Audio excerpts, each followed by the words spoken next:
नमस्कार, मैं हूं शकील अहमद और आप देख रहे हैं न्यूज मैक्स। अभी आज हम एक इंटरनेशनल इशू पर बात करने वाले हैं अपने एक खास प्रोग्राम में। और इस प्रोग्राम में हमारे साथ लाइव जुड़ गए हैं डिफेंस एक्सपर्ट हैं सैयद अली मुस्तफा, और उसके साथ ही गुरु नानक कॉलेज में आप लेक्चरर हैं डिफेंस स्ट्रेटेजी एनालिसिस डिपार्टमेंट में। अभी ये खबर आई कि मिड ईस्ट क्वाड में एक नया ग्रुप बनाया जा रहा है जिसमें इंडिया, यूएस, यूएई और इजराइल शामिल है। ये 19 अक्टूबर का ये फैसला है। इससे पहले इंडो पैसिफिक क्वाड पहले से ही मौजूद था, जिसमें इंडिया, यूएस, ऑस्ट्रेलिया, न्यूजीलैंड, ये 4 कंट्री थे। यानी अब इसमें 2 कंट्रियों को हटाने के बाद 2 दूसरे कंट्री इजराइल और यूएई को जोड़ा जा रहा है, जबकि न्यूजीलैंड और ऑस्ट्रेलिया को इससे बाहर किया जा रहा है। इस क्वाड के बनाने के पीछे भारत और अमेरिका का क्या मकसद है, इसी पर हम अपने खास मेहमान से बात करेंगे। अली मुस्तफा साहब, ब्रीफ में बताइए क्या इसके पीछे मंशा है। देखिए, मसला जो है वो एक ही है, वो है चाइना को रोकना। चीन का जो है बहुत तेजी के साथ पूरी दुनिया पे मतलब एक तरह से वो एक सुपर पावर की तरह उभर रही है, और उसको रोकने के लिए दूसरे ममालिक जो है वो कोशिश कर रहे हैं कि इसको रोकें।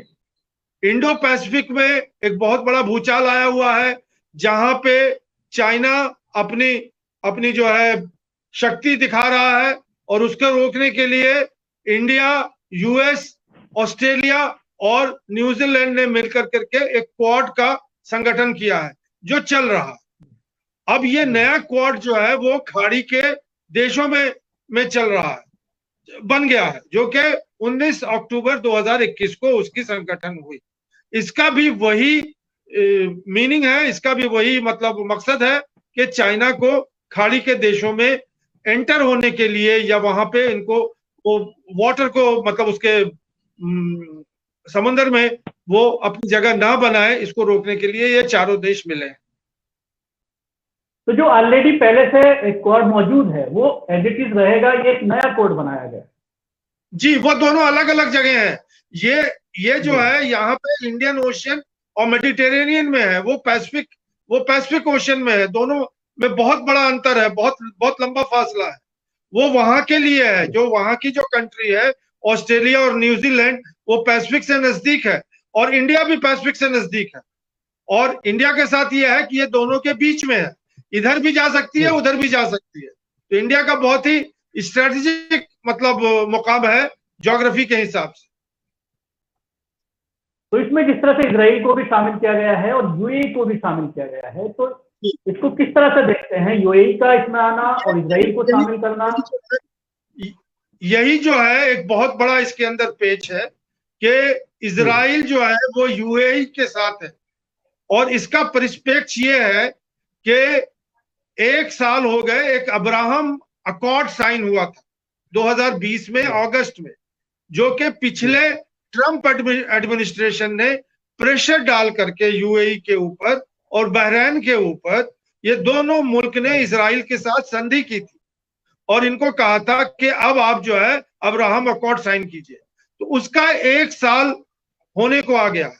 उसी के ऊपर उसको मतलब और आगे उसको बढ़ाने के लिए, बहरीन तो इसमें नहीं है लेकिन यूएई इसके अंदर है। तो यूएई, इजराइल, इंडिया और यूएस की ये संगठन है, जिसमें जो खास मकसद ये है कि अमेरिका प्रेशर दे रही है। अमेरिका का चारों मुल्क के साथ बहुत अच्छा संबंध है, इजराइल के साथ बहुत अच्छा संबंध है, यूएई के साथ बहुत अच्छा संबंध है, इंडिया के साथ बहुत अच्छा संबंध है। तो इजराइल और यूएई बेसिकली जो प्रेशर है वो है यूएई के ऊपर कि अब आप जो है इजराइल को अकोमोडेट कीजिए। और जो 1 साल से वो चल रहा है, इजराइल के लोग जो है जा रहे हैं यूएई में, यूएई के लोग जा रहे हैं इजराइल में। ये पूरा जो अकॉर्ड है या अब्राहम जो अकॉर्ड था, वो ये था कि इजराइल को जो खाड़ी के देश हैं, जो कि मुसलमान देश हैं, इजराइल जो है वो जीव देश है, यहूदी देश है। अमेरिका चाहता है कि इसराइल को ये लोग एक्सेप्ट करें, ये इसके पीछे है।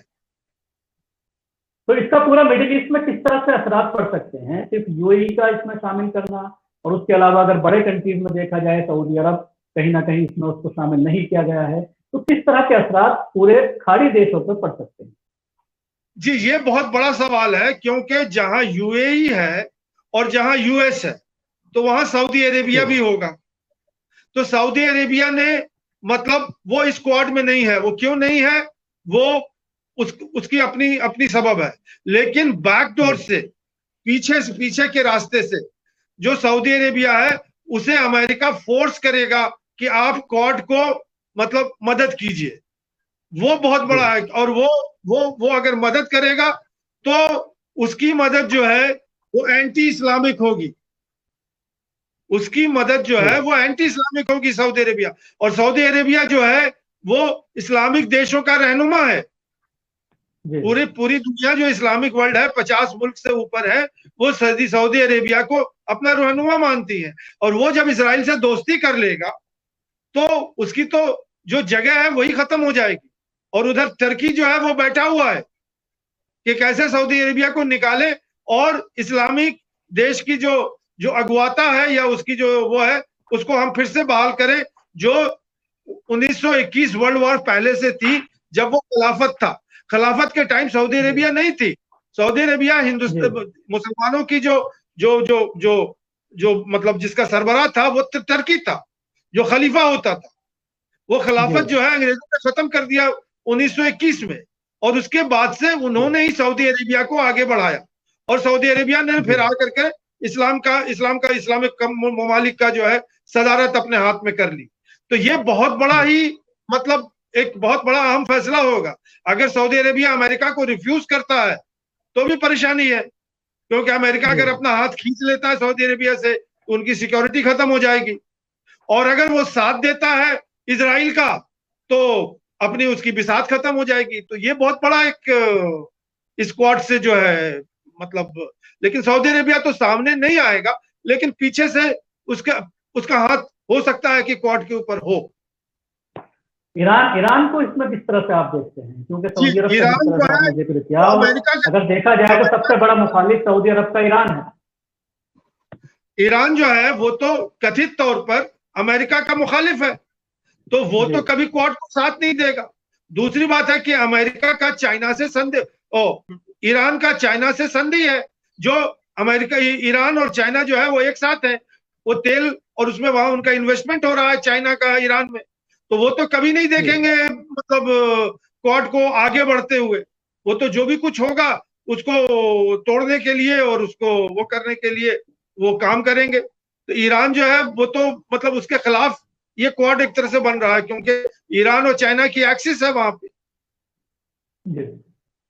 तो क्या ये क्वाड की बनने के बाद जो ईरान का जो समुद्री रास्ता है उसको ब्लॉक करने की प्लानिंग? वही तो अभी देखना है। अभी तो नया अभी संगठन बना है। ये कहां तक जाएगा और क्या क्या चीजें होंगी ये तो आगे का वक्त ही बताएगा। लेकिन अभी तो एक पूरी शुरुआत है और इस शुरुआत में बहुत सारे मसले हैं। वो मसले ये हैं, पहला तो मसला ये है, जी बोलिए जी। पहला मसला तो ये है कि वहां एक कतर है, कतर मुमालिक है। कतर का जो है वो यूएई से नहीं बनता है, कतर का जो है वो सऊदी अरेबिया से नहीं बनता है। तो कतर जो है हो सकता है कि वो ईरान के साथ हो जाए या चाइना के साथ हो जाए। वो एक बड़ा मसला है। दूसरा, वहां दो और कॉन्फ्लिक्ट पॉइंट चल रहे हैं, एक यमन में चल रहा है, दूसरा सीरिया में चल रहा है।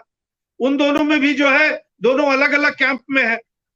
ये यूएई वाले और सऊदी अरेबिया एक कैंप में है, ईरान जो है और टर्की जो है दूसरे कैंप में है। तो ये बड़ा कॉन्फ्लिक्टिंग मतलब पोजीशन है, जो कि इस क्वाड को आगे ले जाने में मतलब बहुत स्मूथ यहाँ पे सिचुएशन नहीं हो सकता है, क्योंकि खाड़ी के देश की जो पॉलिटिक्स है वो बिल्कुल अलग है दूसरी जगहों से। यहाँ हर मुल्क एक दूसरे का जो है वो दुश्मन ही दुश्मन है। लेकिन जिस तरह से अगर देखा जाए तो चाइना पूरी दुनिया की मार्केट पर छा गया है। ज्यादातर प्रोडक्ट अगर देखा जाए, इसके अलावा ना सिर्फ प्रोडक्ट बल्कि रॉ मटेरियल भी पूरी तरह से बहुत सारे कंट्रीज हैं जो चाइना के ऊपर डिपेंड हैं। और अब जो महंगाई जो आ रही है खासतौर से इलेक्ट्रॉनिक आइटम में और बहुत सारी चीजों में, मेडिसिन में। तो उसकी वजह ये बताई जा रही है कि चाइना ने पूरी तरह से सप्लाई किसी हद तक रोक दी है और उसकी वजह से महंगाई बढ़ रही है। तो ऐसे में ये कहना कि पूरा समुद्री रास्ते पर कब्जा करने की बात है, उसको रोकने की बात है, जो चाइना का जो बाजार है उसको खत्म करने की बात है, कितना सही है उसको मान? देखिए, इसमें बहुत सारी चीजें सही भी हैं, बहुत सी चीजें जो है कुछ ज्यादा बढ़ा के भी बोली जा रही हैं। देखिए, चाइना का जो उठाव हो रहा है इसमें कोई शक नहीं है। इसका उठाव जो वो ये है, इसका प्रोजेक्शन है कि 2050 में चाइना जो है will be the only super power of the world. अभी हम लोग जो है वो अमेरिका जो है वो अकेला सुपर पावर है, लेकिन ये जो क्वाड बना है, चाहे वो मिड ईस्ट क्वाड हो चाहे वो पैसिफिक क्वाड हो, दोनों इस बात का संकेत दे रहा है कि अमेरिका अकेला चाइना को रोकने के काबिल नहीं है, इसलिए वो दूसरे देशों से संधि कर रहा है और उसको साथ लेके आ रहा है। और चाइना तो अकेला है, चाइना तो अकेला। तो अब यहाँ पे जो बात चल रही है, हम आज 2021 में इसका डिस्कशन कर रहे हैं, 2050 में जो है ये बिल्कुल अलग डिस्कशन होगा, जिसमें चाइना जो है वो अमेरिका जो है वो बिल्कुल डिक्लाइन कर जाएगा और अमेरिका बिल्कुल राइज कर जाएगा, चाइना बिल्कुल राइज कर जाएगा। उस सिचुएशन में क्या होगा तो वो उस टाइम जो है बात करेंगे, तभी मतलब समझ में आएगी। अली मुस्तफा साहब, इसमें अगर देखा जाए तो सबसे बड़ा ताल्लुक हमारे अपने कंट्री से है, इंडिया की बात है। तो इंडिया का दोनों ग्रुप में शामिल होना, उसके पीछे इंडिया का क्या मकसद है और कितना इससे स्ट्रॉन्ग आप मानते हैं इस फैसले से, और कितना बड़ा ये फैसला इंडियन गवर्नमेंट? देखिए, इंडिया का दो बहुत पहलू है। एक तो इंडिया टोटल गल्फ कंट्री पे तेल के लिए डिपेंडेंट है, वहां पे उसको अगर जो भी कुछ हो रहा है उसको साथ देना होगा। अमेरिका का प्रेशर है, क्योंकि अमेरिका ही इंडिया का अभी जो है वो, जिसको आप हिंदी में कहते हैं भाग्य विधाता, तो हिंदुस्तान का भाग्य विधाता जो है वो अमेरिका ही है, और तो कोई सुपर पावर है नहीं। अब ये जो है चाइना के अगेंस्ट, चाइना जो है यहाँ तिब्बत में और लद्दाख में आके खड़ा हुआ है, तो इसको रोकने के लिए जो भी चीजें बन रही हैं, इंडिया को तो उसमें साथ देना होगा। लेकिन अब दूसरी बात यह है कि अगर इंडिया वहां साथ दे रहा है तो चाइना को अपने बॉर्डर पे और आगे बढ़ाने के लिए वो दावत दे रहा है, तो चाइना इसको प्रेशर डालेगी इंडिया के ऊपर कि अगर तुम वहां जाओगे तो मैं यहाँ तुमको जो है मतलब तकलीफ दूंगा। तो इंडिया की बहुत बड़ी मतलब राजनीति जिसको कहते हैं या कूटनीति कहते हैं, उसका टेस्ट है कि अगर वो चाइना के कैंप में तो जा नहीं सकता वो, और अमेरिका के कैंप को वो छोड़ नहीं सकता वो। तो मेरा अपना ख्याल ये है, मेरा अपना मतलब जाती तौर पर ये है कि इंडिया जो है वो ये मिड ईस्ट क्वाड को सिक्योरिटी के तरफ से नहीं देखेगा, बल्कि और भी चीजें हैं, क्लाइमेट चेंज है, कोविड के लड़ाई है और एनर्जी है। चाहेगा कि ये क्वाड जो है वो नॉन सिक्योरिटी उसमें कम हो और डेवलपमेंट जो है ज्यादा हो, जो इसको बेनिफिट कर सके। यही इंडिया का मेन मकसद है इस क्वाड में आने का। जी शुक्रिया अली मुस्तफा साहब हमसे बात करने के लिए। ये थे सैयद अली मुस्तफा साहब जो हमसे बात कर रहे थे इंटरनेशनल जो एक नया क्वाड बनाया गया है मिड ईस्ट क्वाड, जिसका फॉर्मेशन 19 अक्टूबर को किया गया है। उसके पीछे अमेरिका और इंडिया के क्या मकासद हैं, इसराइल के क्या मकासद हैं, उस पर इन्होंने बात की और साथ ये भी बात की कि किस तरह से इसका असर मिडिल ईस्ट पर पड़ेगा, टर्की पर पड़ेगा या ईरान और चाइना पर पड़ेगा। शुक्रिया हमारे साथ जुड़ने के लिए।